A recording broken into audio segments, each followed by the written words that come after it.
یہ مت سمجھنا کہ مردے کو اب کچھ پتہ نہیں چلتا، یہاں تک کہ حدیث میں ہے تمہارے چلنے کے چپلوں کی آواز تک وہ مردہ سنتا ہے۔ بولنے کی آواز تو چھوڑے، چلنے کی آواز بھی وہ قبر میں سنتا ہے۔ ہر چیز زندوں کے کانوں سے زیادہ کان اس کے تیز سنائی دیتا ہے اس کو۔ اور جب لوگ چھوڑ کر کے جا رہے ہوتے ہیں وہ اس قدر گھبراہٹ کا شکار ہوتا ہے کہ اس تنگ و تاریک کوٹھری میں پہلی بار اس کو ڈالا گیا ہے۔ زندگی بھر کبھی اتنے چھوٹے گڑھے میں نہیں سویا۔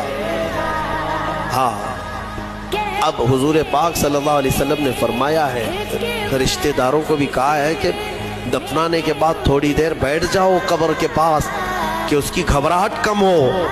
لیکن کون بیٹھتا کون ہے؟ سب کو اپنی جلدی ہے، عزیز لوگ بھی نہیں بیٹھتے، نکل آتے ہیں۔ بھائی ہوں، باپ ہوں، بیٹے ہوں، سب نکل کر کے آ جاتے ہیں۔ یہ مت سمجھنا کہ مردے کو اب کچھ پتہ نہیں چلتا، یہاں تک کہ حدیث میں ہے تمہارے چلنے کے چپلوں کی آواز تک وہ مردہ سنتا ہے۔ بولنے کی آواز تو چھوڑے، چلنے کی آواز بھی وہ قبر میں سنتا ہے۔ ہر چیز زندوں کے کانوں سے زیادہ کان اس کے تیز سنائی دیتا ہے اس کو۔ اور جب لوگ چھوڑ کر کے جا رہے ہوتے ہیں وہ اس قدر گھبراہٹ کا شکار ہوتا ہے کہ اس تنگ و تاریک کوٹھری میں پہلی بار اس کو ڈالا گیا ہے۔ زندگی بھر کبھی اتنے چھوٹے گڑھے میں نہیں سویا۔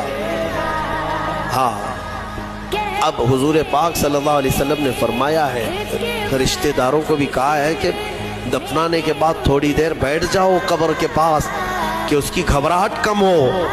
لیکن کون بیٹھتا کون ہے؟ سب کو اپنی جلدی ہے، عزیز لوگ بھی نہیں بیٹھتے، نکل آتے ہیں۔ بھائی ہوں، باپ ہوں، بیٹے ہوں، سب نکل کر کے آ جاتے ہیں۔